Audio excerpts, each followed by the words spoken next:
Hello, everybody, and welcome back to part two of Wikipedia's interview with Christopher Sean, the voice of Kazuda Xiono in Star Wars Resistance.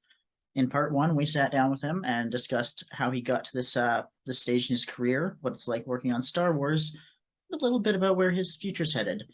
So, without further ado, here is part two. Christopher, welcome back. Thank you again for joining us.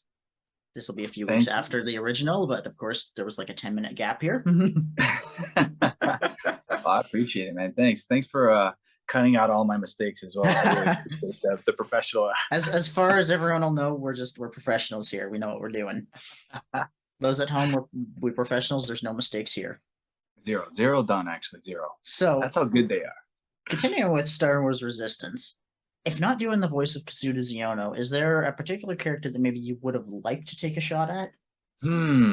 That's a great question. I haven't had my coffee today, but there was a character. My goodness, I want to pull up my Star Wars encyclopedia. I can't remember his name, but there's so many characters that I love. If I wasn't doing Kazuda Xiono, I would absolutely love to do some sort of Jedi, and a Jedi. I think I'm trying to remember his name. It's like Kyler Saturn or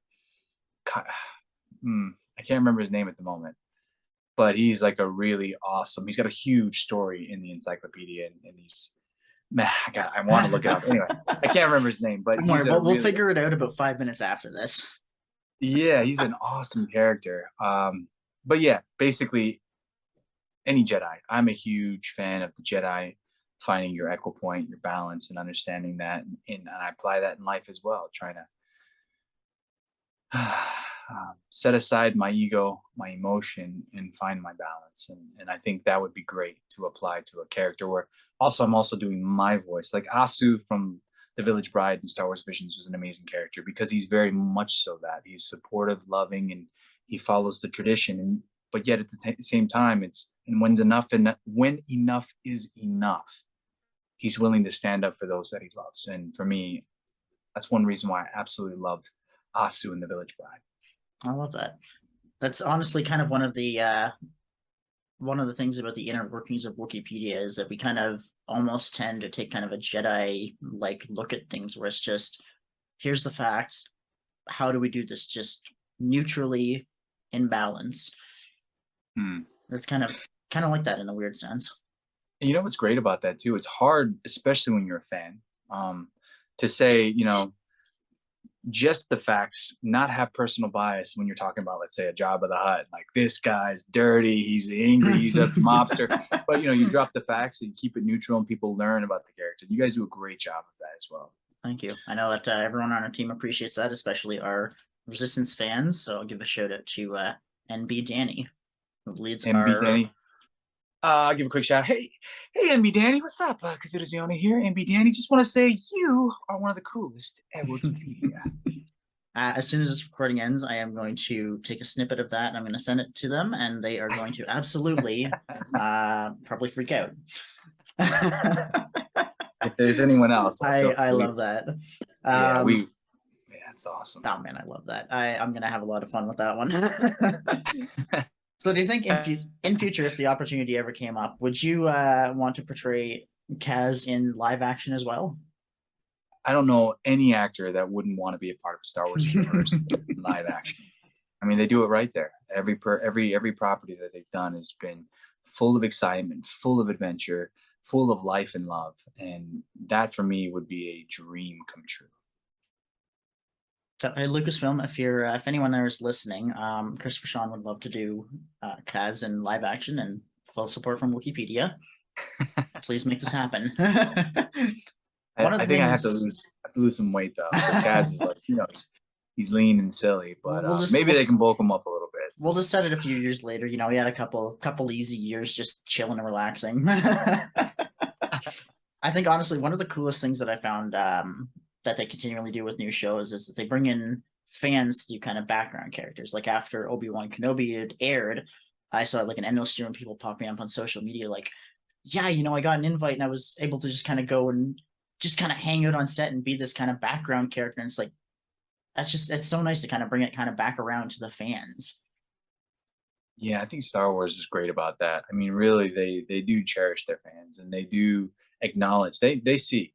I mean, I talked to Tracy Canobio, and she's the head of PR at Star Wars and Lucasfilm, and she's like, yeah, we have our eyes on those who are real fans, who are supportive, and they really bring out the best.